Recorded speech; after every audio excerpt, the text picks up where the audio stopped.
دادگاه شهری دوشنبه روز 13 ینور وکیل دفاع معروف شهرت قدرتوف را به 9 سال زندان نظامش شدید محکوم کرد.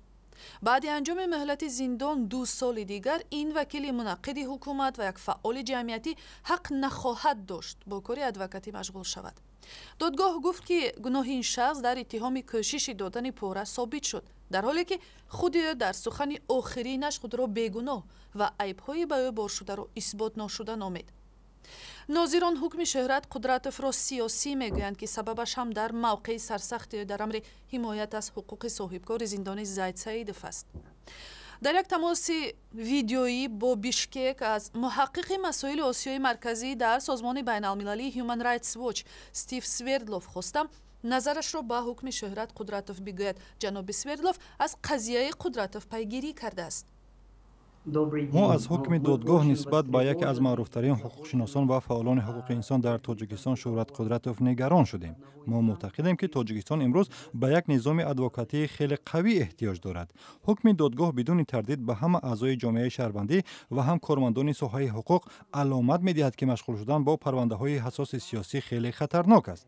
ولی این حکم با منفعت تاجیکستان نیست و ما طلب می‌کنیم که این پرونده بازنگری شود. جناب سوردلوف، به فکر شما چرا این قضیه میتواند انگیزه های سیاسی داشته باشد؟ نمیتوانیم نادیده گیریم که کمیسیون بین المللی حقوق شناسان بعد سفر به تاجیکستان در ماه نوامبر سال 2014 اظهارات پخش کرده بود که قضیه قدرتوف انگیزه های سیاسی دارد و واکنش بد است با آنکه او از حقوق زید سعیدوف حمایت کرده است. از این پیش ماه ایول سال 2014 18 سازمان جمعیتی در تاجیکستان اظهارات پخش کرده گفتند که قضیه ضد حمایتگران زید سعیدوف، فخرالدین زاکرۆف و شهرت قدرتوف سیاسی است.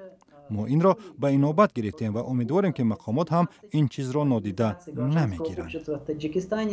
بعضی ها میگویند که پرونده قدرتوف یک نقطه طمع در نمایش بی‌حقوقی و کوتاه‌دستی چهره‌های سیاسی در برابر دادگاه و عدالت بوده است. به فکر شما واقعا همچنین است؟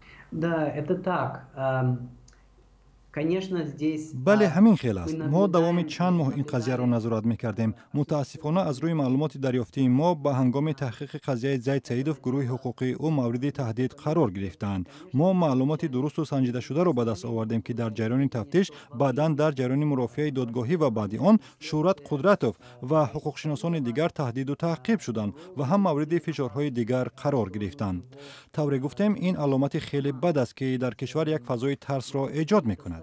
در محور روندهای دموکراتی در جامعه معمولاً ادوکات‌ها و حامیان حقوق یعنی حقوقشناسان بی‌طرف قرار می‌گیرند.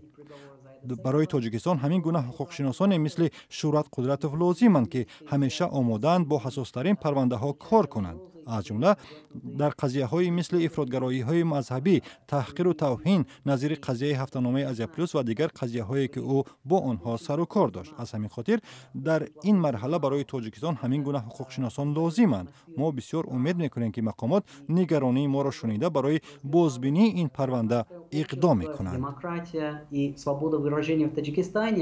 تشکر. استیو سوردلوف، محقق مسائل آسیای مرکزی در سازمان بین المللی هیومن رایتس واچ بود.